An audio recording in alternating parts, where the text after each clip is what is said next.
All right, in this video, I'm going to walk you through the basic concepts that you need to know in order to understand artificial neural networks.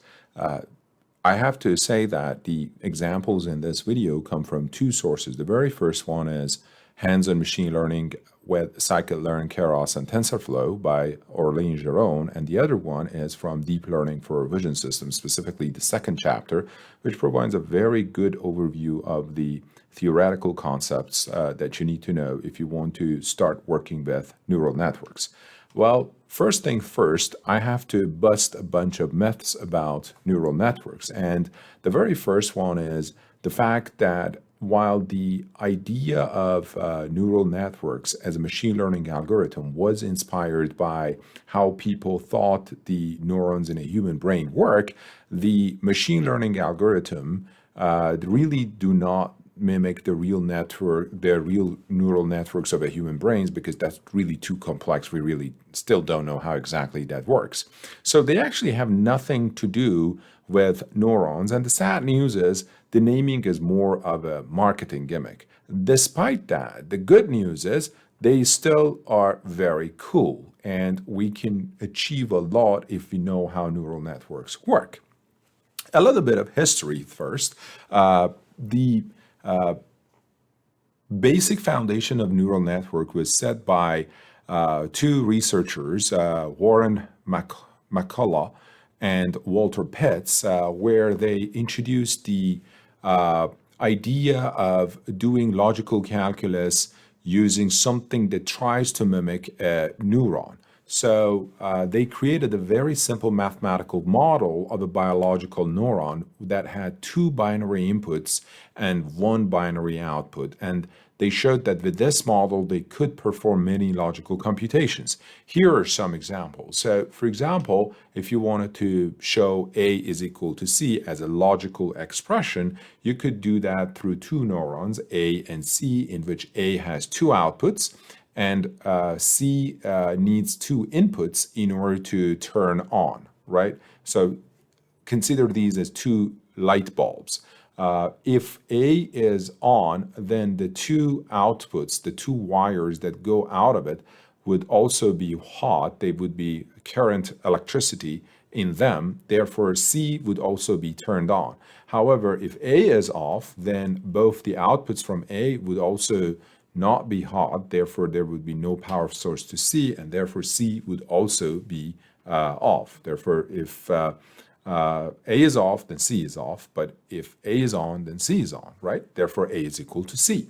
Now, if you wanted to see how to show the AND expression, the logical AND expression, you could show it again with two light bulbs or two neurons, A and B, each of them having one output, and those two outputs goes to C. So C needs two outputs to be turned on.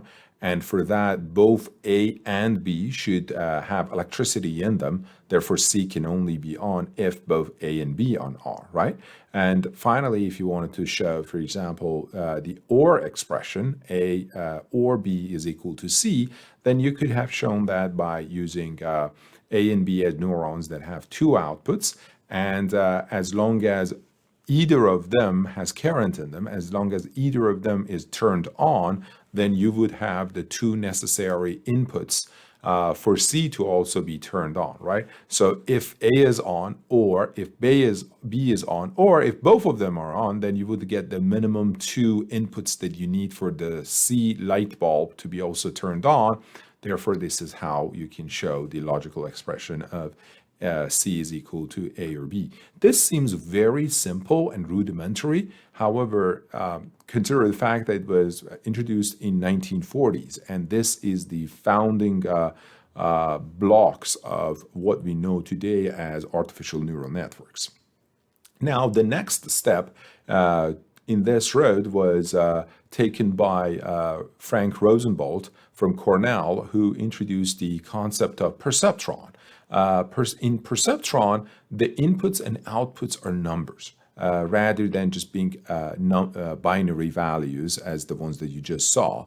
And each input is connected to the output through a link that has a certain weight to it, right? So again, the weights can also be varying, and they're not limited to be 0 or 1.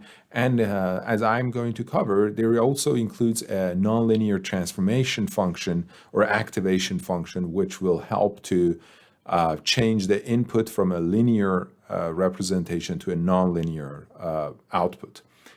So the way that perceptrons work is that first it calculates the weighted sum of the inputs.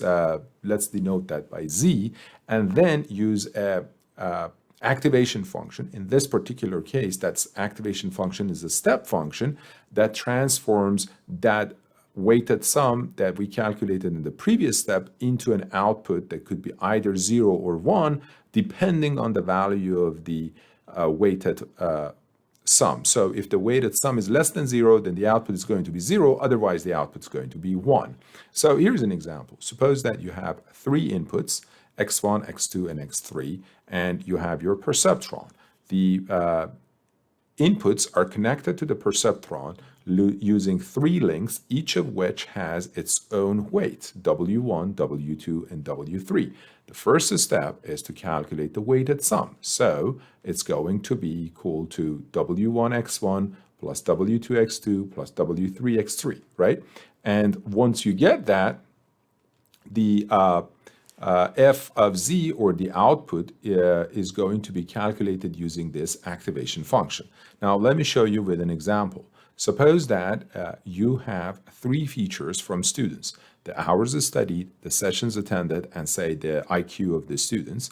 And your task is to determine whether or not a student's going to pass the course, right? So this is a classification machine learning algorithm that you want to implement, right? Now, let's also suppose that these are the features for one observation in the data set. So this is about a student that has studied 10 hours, attended 5 sessions, and has an IQ of 120. We're going to train a perceptron, therefore we're going to need the weights, right? How these features are connected to the perceptron. These are the weights, say 10, 20, and 1. And once we have that, we can go ahead and calculate the weighted sum. The weighted sum is going to be equal to 10 multiplied by 10 plus 5 multiplied by 20 plus 120 multiplied by 1, equaling to 320. And finally, the last step is to transform this linear function, which is the weighted sum, into an output using a nonlinear activation function or nonlinear transformation, in this case, our step function. And because 320 is larger than 0, therefore the step function is going to return a value of 1, indicating that this particular student is going to pass the course. And if you note here, the most important task that we have is to figure out the correct values for these weights. So you see here that if I had changed these values of 10, 20, and 1, this value of z would have been completely different. And as a result of that, the prediction or classification here would have also been different. So the question at hand is, how are we going to determine these values for weights in order to have the most accurate prediction or classification? And that is what we refer to as training the perceptron.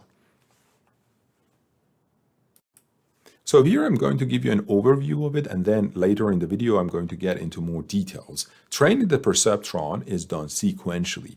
Weights are first randomly assigned for the first observation. So you see that in the previous slides, these 10, 20, and 1, I just randomly, haphazardly came up with these weights, right? This is the first iteration that I'm going through this perceptron, therefore I'm assigning them randomly. Then the errors are calculated. I see whether or not I made a correct prediction for the first observation.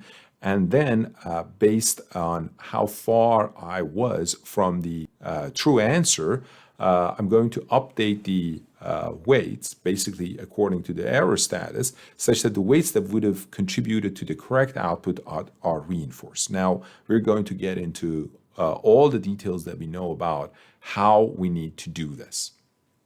Basically, again, in essence, the training of the perceptron is a sequential process in which we sequentially update the weights, those W's, based on the W's or the weights in the previous step, and also our error, which is the difference between yi and yi hat. Yi is the actual class and yi hat is the predicted class, or basically the predictions and the actual labels. And also the feature value is going to be updated the weights are going to be updated only for the features that need to be updated. And the rate at which this is going to be updated is something that is known as the tuning parameter. Here is the learning rate, okay? We are again going to cover exactly what this means. All right, so this is, again, another way to represent what we were talking about, the perceptron. We're going to have a bunch of features, x1, x2, x3, all the way to xn. Each of those features is going to have a particular weight, and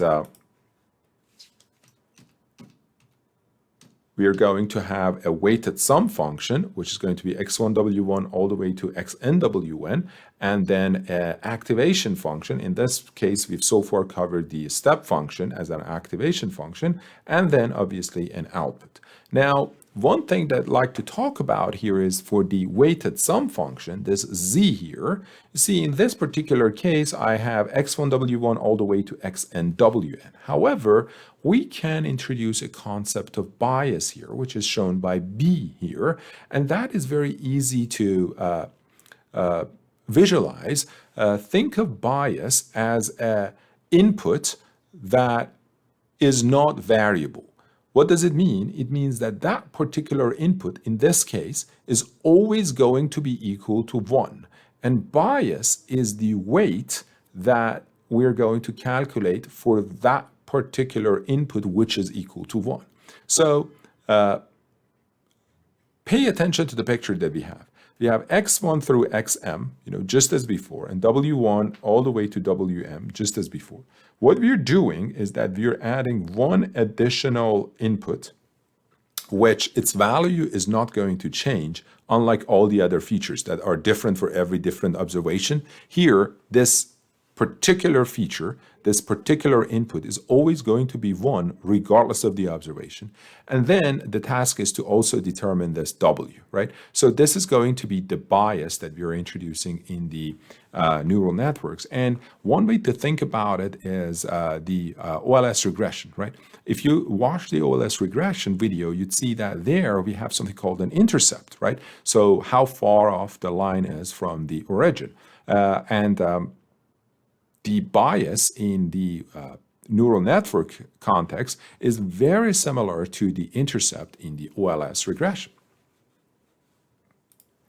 So once we have covered how a perceptron works and how a perceptron is trained, now we can go and talk about artificial neural network, or also known as multi-layer perceptron. Basically, this means that a neural network is a combination of neurons or perceptrons stacked together in multiple layers. As you can see, a graphical representation of a particular neural network here.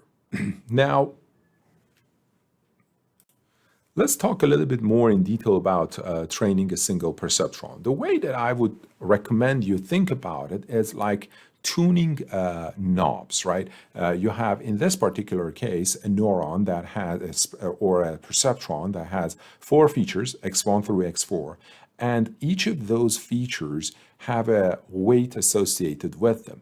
And the task here is to figure out exactly how to adjust these W's, W1, 2, 3, and 4, so that the perceptron will make the classifications or predictions that are as accurate as possible.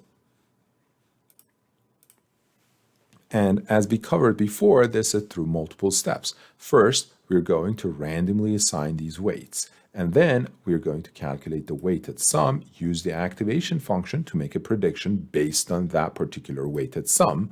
And then we're going to compare how far off we are from the actual reality, right? If we predicted something to be, say, of a particular class, and that is not the case, we're going to record that. Or otherwise, if that was the case, we're also going to record that to basically determine how far we are from the actual reality in our predictions or classifications.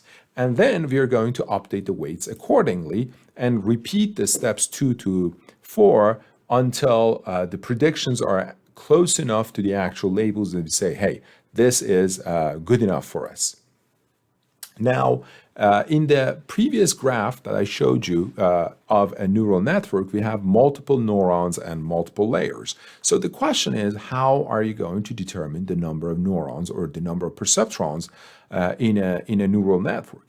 The reason that is an important question is when you increase the number of perceptrons, you're adding computation cost. So it may make your computations more difficult, time-consuming, and expensive. And if you don't have enough neurons, well, then you wouldn't have a complex enough network for you to make the classification. So it's a important balance to strike, and that depends on the context and the data that you have. So in this particular example, we have a case where there are two features, age and height, and there is a classification, a binary classification. You either belong to the red group or a blue group, right? Based on the combination of the age and height. And as you can see, it is very easy to do a very reasonable job in classifying using just a straight line, right? So anything below the straight line would belong to the red group, and anything above the straight line would belong to the blue group. In this case, one neuron would be enough for you. However, as soon as the case gets a little bit more complex, like this case, where you can no longer just use a single straight line to make that classification, you would like to have two neurons. Why? Because you would need to look at the area between these two lines in order to be able to accurately classify the observations into the blue and red groups, right? And as soon as the case becomes a little bit more nonlinear, then you would need more neurons. So in the example on the left, you would have a case that you can easily just draw a line and be good. Whereas in the other example, you probably need one line here and then another slice here and then another slice here, right? Imagine that you want to slice a cake from the middle of a cake, right? You want to cut a piece right from the middle of that cake, and that would require a lot of cuts in your data. Specifically in this example, you probably need 3 cuts. So there's going to be one cut here, another cut here, and then another cut here. And once you've done those 3 cuts, as you can see here in the dashed lines, you would be able to just take out the blue part from the rest of the cake. Therefore, the number of neurons required or the number of perceptrons required depends on how complex and how nonlinear the relationship between features and outcomes is. Similarly, the number of layers that are needed is also a function of how complex the relationship between the features and the outcome is. So in this particular example, again, you have 2 groups, the blue group and the red group. As you can see, it's obviously very nonlinear. And because of that complexity, you need multiple layers stacked after each other in order to be able to appropriately discern the red group from the blue group. Now, the other very important concept that we have to learn in neural networks is this activation functions, right? So the very first activation function that somebody could use is a linear transfer function, which is the most useless function that you could ever use. And the reason is that when you're using a linear activation function, the network can only learn linear relationships between the inputs and outputs.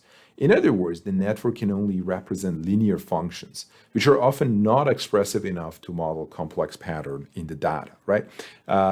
And also, as we will cover in the later part of the video, when it comes to backpropagation, the adjustment of the weights would not properly happen, because when you take the gradient or the derivative, it's just going to be multiplied by a scalar, right? So the network will not be able to learn, right? So the first takeaway that I want you to have from this part of the video is to remember that you should never use a linear transfer function, because it will significantly hinder the ability of a network to classify nonlinear relationships and also to improve and learn from the observations.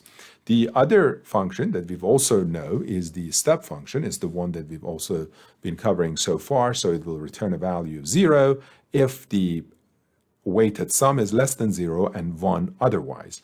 Another function would be sigmoid or logistic function, where it basically compresses every value between 0 and 1, as we've already covered in the video about logistic regression. It is particularly good when you have a classification with only two classes, 0 or 1. Now, another more general variation of the sigmoid function would be the softmax function, which is particularly good for classes where you have multiple, for cases where you have multiple classes. So for cases where you want to, say, classify images of cats, dogs, and fish, right? The reason for its appropriateness is the fact that the function ensures that the sum of the probability assigned to each class would be equal to 1. So if the probability of a cat is being 50% and the probability of a dog is being 30%, then the probability of fish will be assigned as 20% in order to ensure that the sum is equal to 1. So in cases where you have a multi-class classification problem, a softmax function would be a really good activation function for you. The hyperbolic tangent function is another really good case where it's kind of like the reverse of sigmoid function. But the most popular one probably is the rectified linear unit or ReLU function, where it returns a value of 0 as long as the value of the weighted sum is less than 0, and then it will return the value of the weighted sum as long as it's larger than 0. Therefore, you want to have a case where you have a 0 all the way to 0, and then you would have a 45-degree line for any value that is larger than 0. All right, let's recap. So far, we covered how one single perceptron works and how multiple perceptrons together can be stacked together in layers in order to form a neural network. We also covered how they can connect it to each other via weights and edges, and how to calculate the weighted sum, and also how to use the activation function to transform the weighted sum into an output. All right. Now, if you imagine the neural network training process as a bird, it would need 2 wings to fly. One of them is the feedforward process, and the other one is the backpropagation. So I'm going to start with the feedforward process, and then I'm going to cover the backpropagation. So think of this as a super simple neural network. You have an input layer that has 3 features, therefore 3 perceptrons or 3 nodes, sorry, not perceptrons, 3 input nodes, x1, x2, and x3. You have 2 layers in between. Layer 1 has 3 nodes and layer 2 has 4 nodes. And finally, you have your output layer that has 1 node. All right. The very first step in the training of this neural network would be to assign the value for the nodes in each of the layers in between.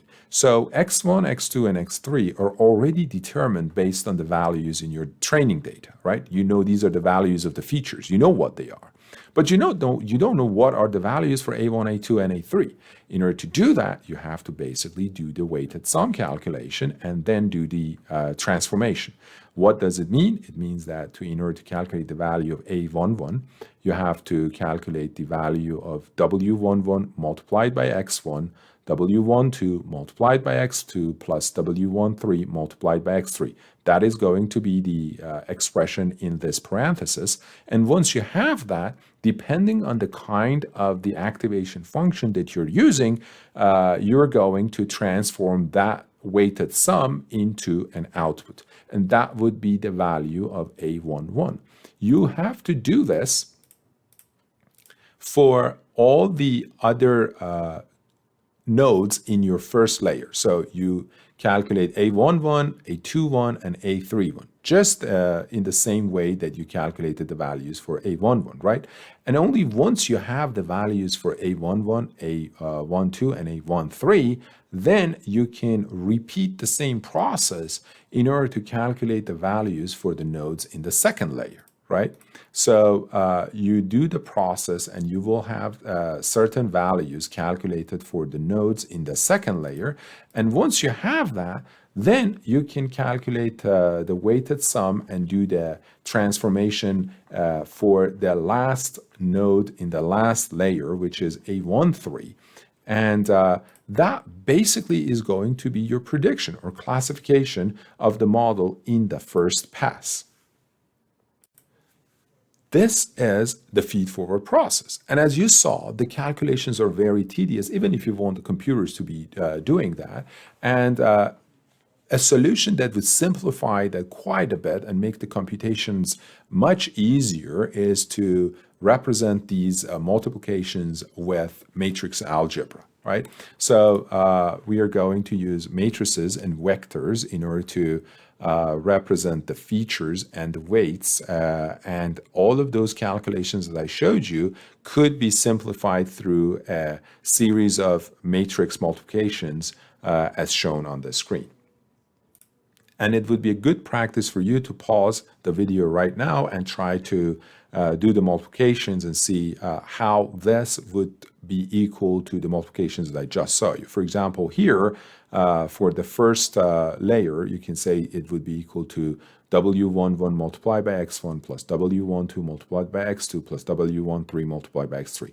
That would be the first element of the resulting matrix, right? And then you have to multiply the second row by this column and the third row by this column in order to get the other two elements, and so forth. The good news is that we don't need to do these calculations by hand. The computers are going to do this. The point is that once computers start doing these calculations using matrix algebra, it would be much faster and much cheaper, computationally speaking, to do these calculations.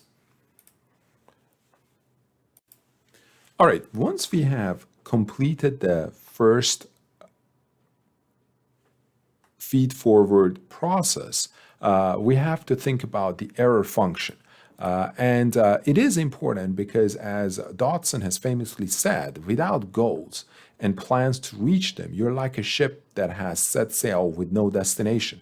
Remember, we said that we are going to assign the first set of W's or weights randomly.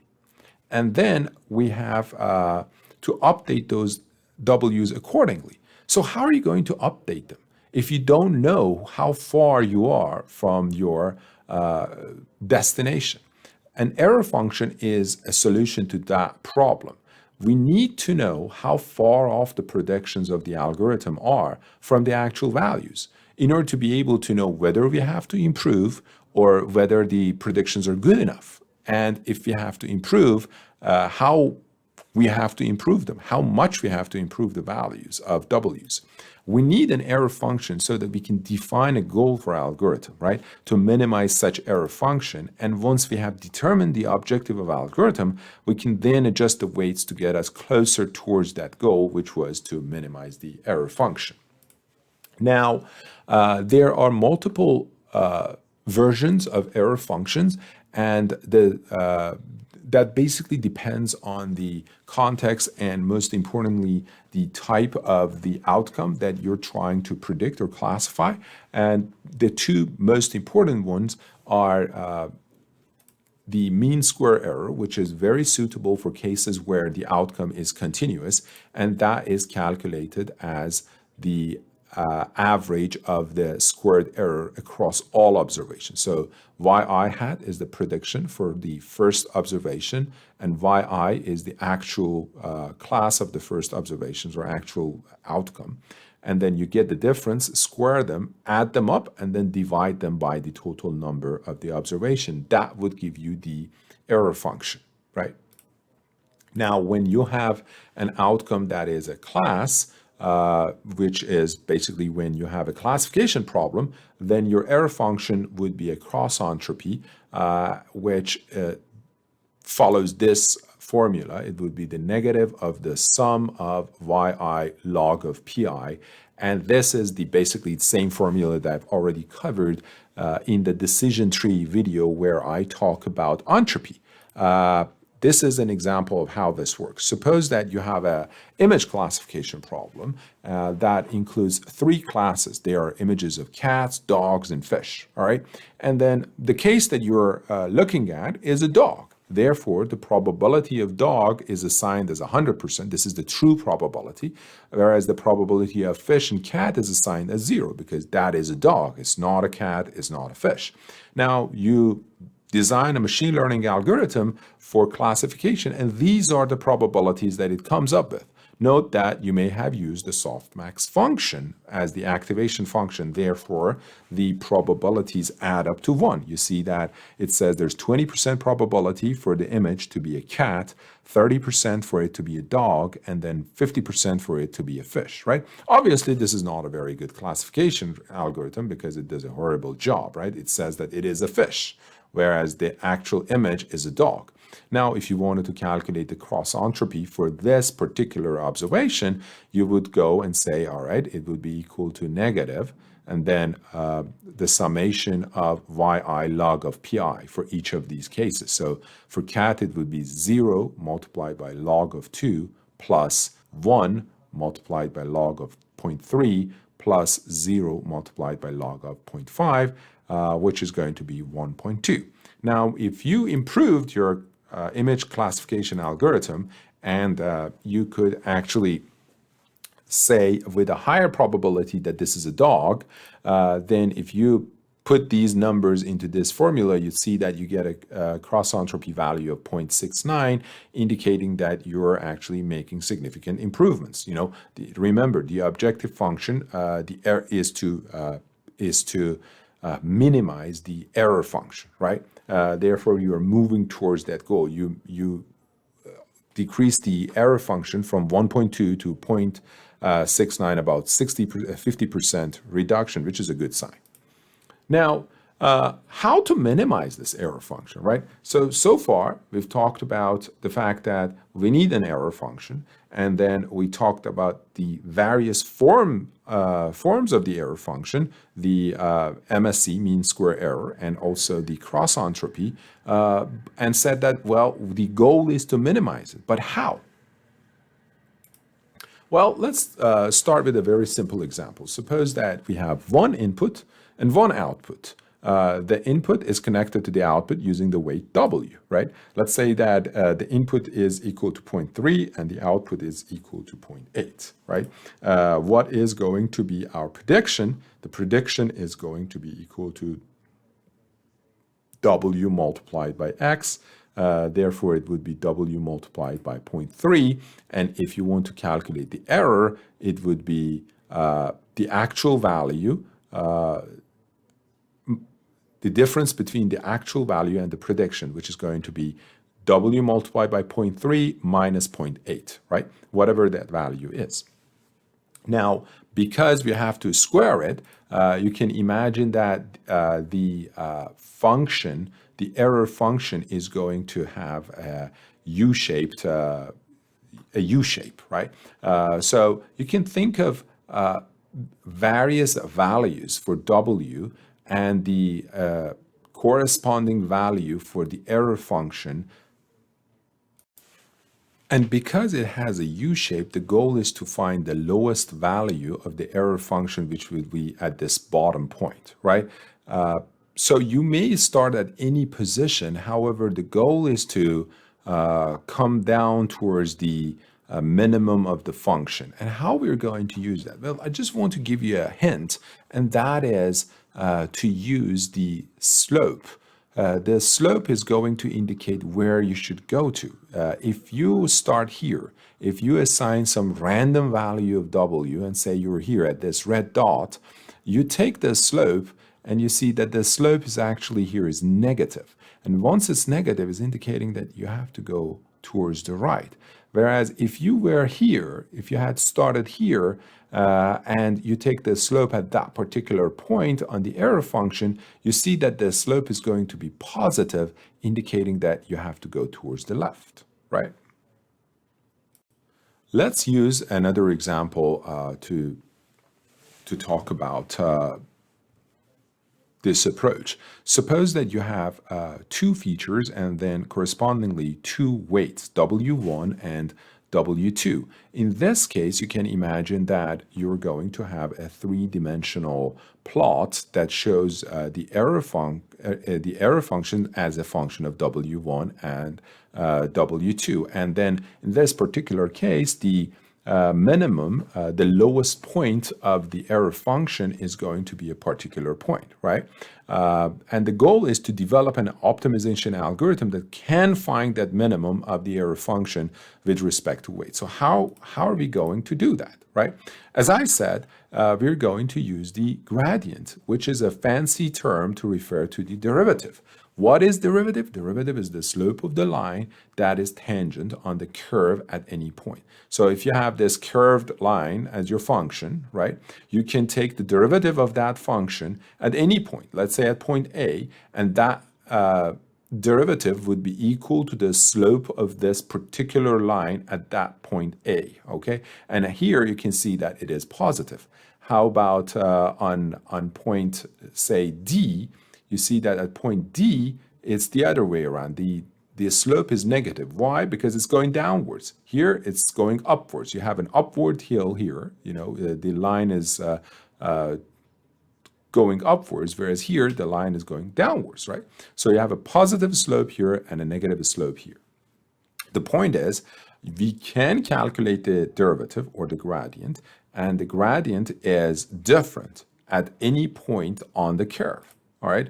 Now, with that in mind, we can talk about gradient descent, which is what I just told you. We're going to update the weights iteratively to descend the slope of the error function curve until we get to the minimum error, right? So if you have started here on the error function, on the red curve, okay, based on some random values of W that you have started with, you have to decide whether you have to go towards the right or you have to go towards the left. In other words, you have to decide if you want to update the weights, do you have to increase the weights or do you have to decrease the weights? In order to make that decision, once you look at this visually, you know that you have to go towards the left, because you want to go to the minimum, right? How are you going to decide that? Well, you're going to use the gradient. If the gradient is positive at a point, like it is here, you have to go towards the left. Whereas if the gradient is negative, like if you had started at this point, then you have to go towards the right.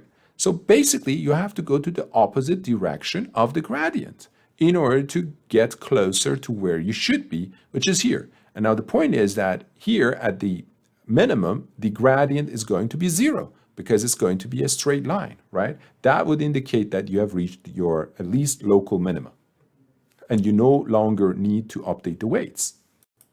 Here's the same concept using a three-dimensional plot, right? Suppose that you have started with some random weights for W1 and W2, and that puts you at point A at the top of the plot. Well, our goal is to go from point A to this red dot, right? How are we going to do that? We have to make two decisions, right? The first decision is to figure out the direction, right? towards which direction are we going to go? Like 1, 2, 3, or 4, right? How are you going to choose the direction that we have to go to? That is, as we discussed, is going to be determined by the gradient, right?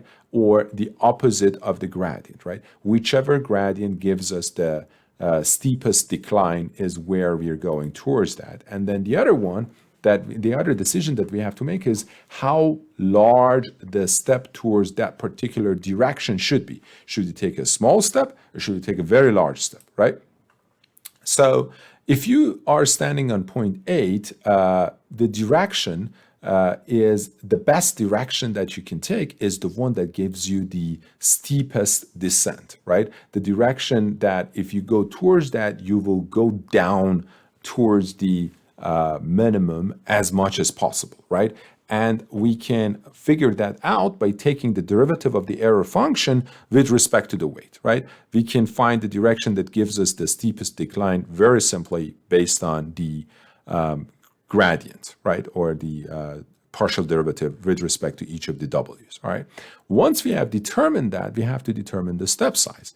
A larger step size means that the network is learning faster, right? So shall we choose the largest possible step size? Well, not necessarily. And here is an example why. Suppose that you decided to go from A toward point A towards this direction, right?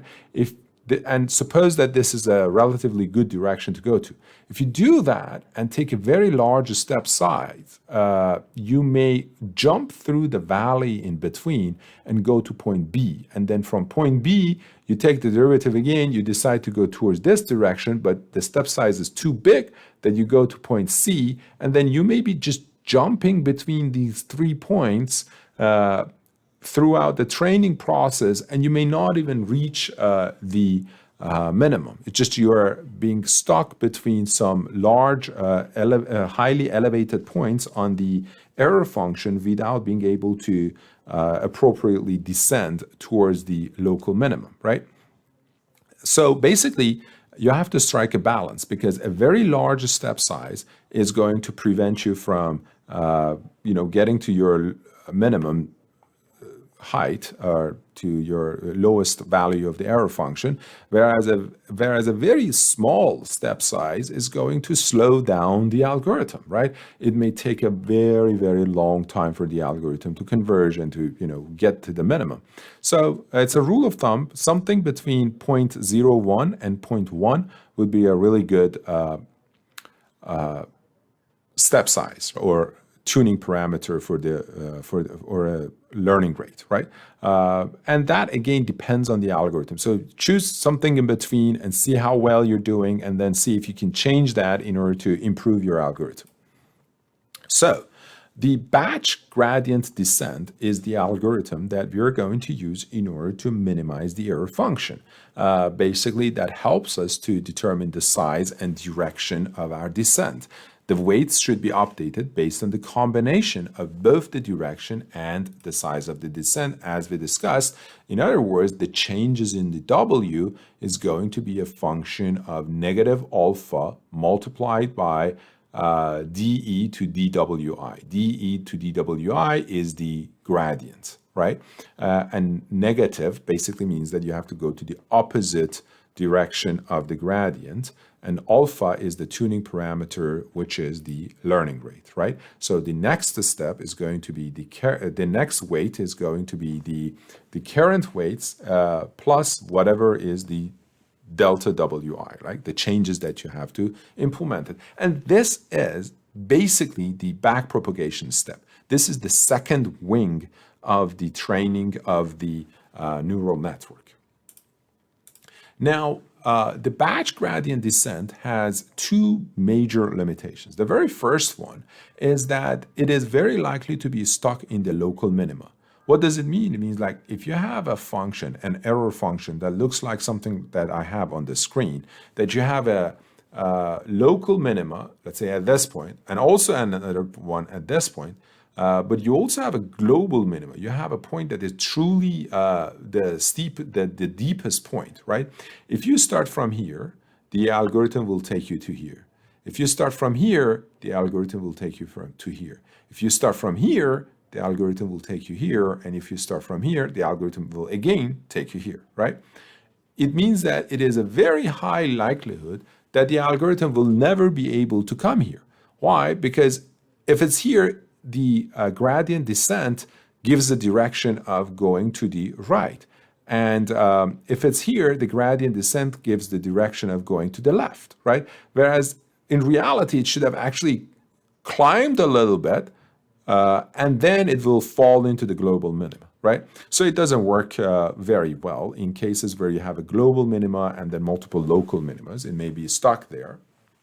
And then the other disadvantage of the algorithm is that it's very computationally expensive because it goes through the whole batch of the training data in order to calculate the error functions every time. So if you're doing like mean square error, it has to calculate the or it has to make the predictions for every single observation and then take the difference between the predictions and the actual outcomes, square them, and then take the average of them, right? It takes a very, very long time, especially if you have large data set, which is very common when you're using neural networks, right?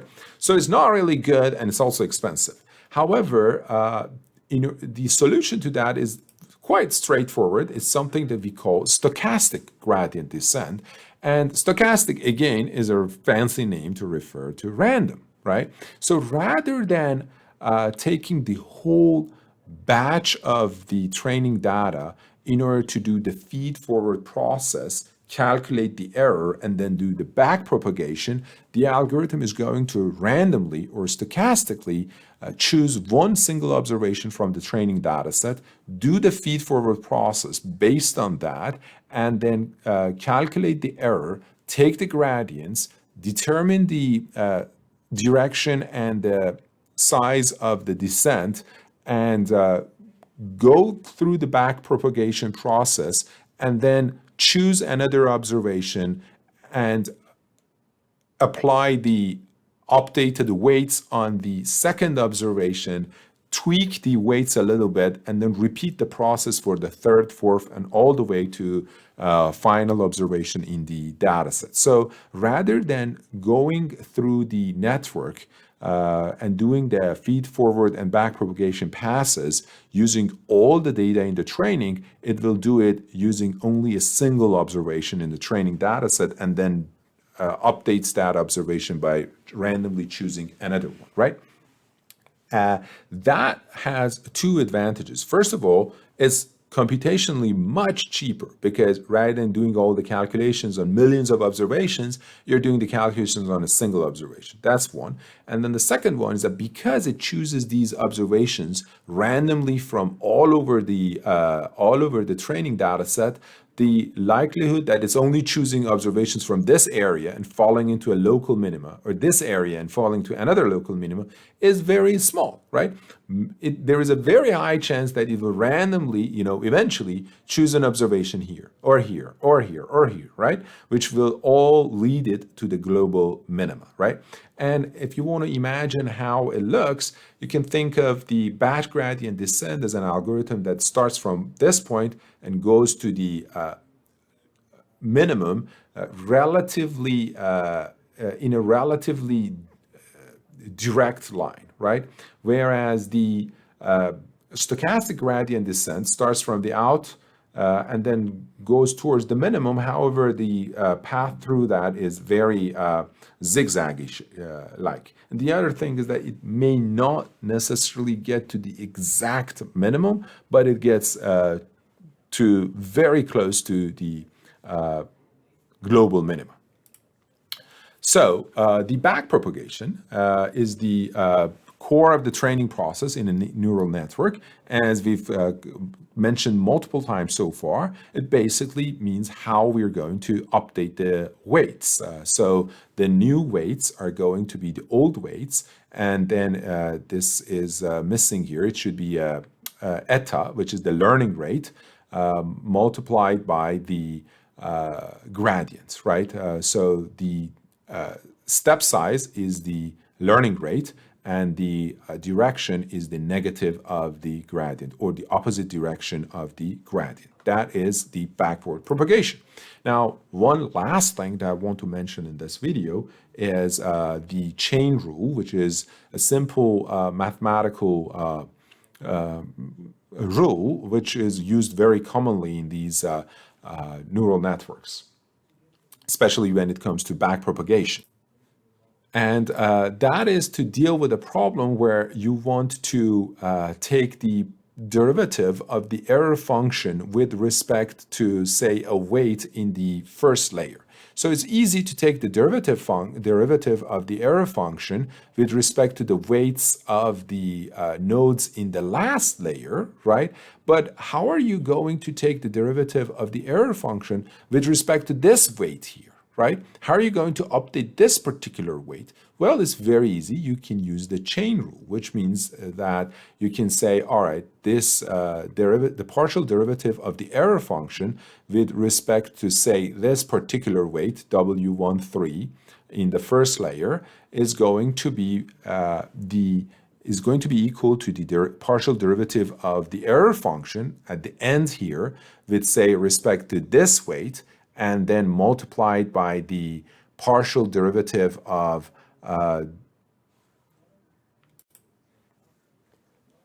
the links in the last layer to the links in the previous one, and so forth, right? So you're going to have a case where you can actually, cancel out the denominator and the numerator in the each fraction to get that the dE to dW13 is going to be, expressed here on the right, where you have the dE to dW13, because this is going to be canceled by this, and also this is going to be canceled by this, and this is also going to be canceled by this. So whenever you hear about the chain rule in the backpropagation, know that it is basically a trick in order to be able to calculate the partial derivative of the error function with respect to the weights of the layers that are before the very last layer.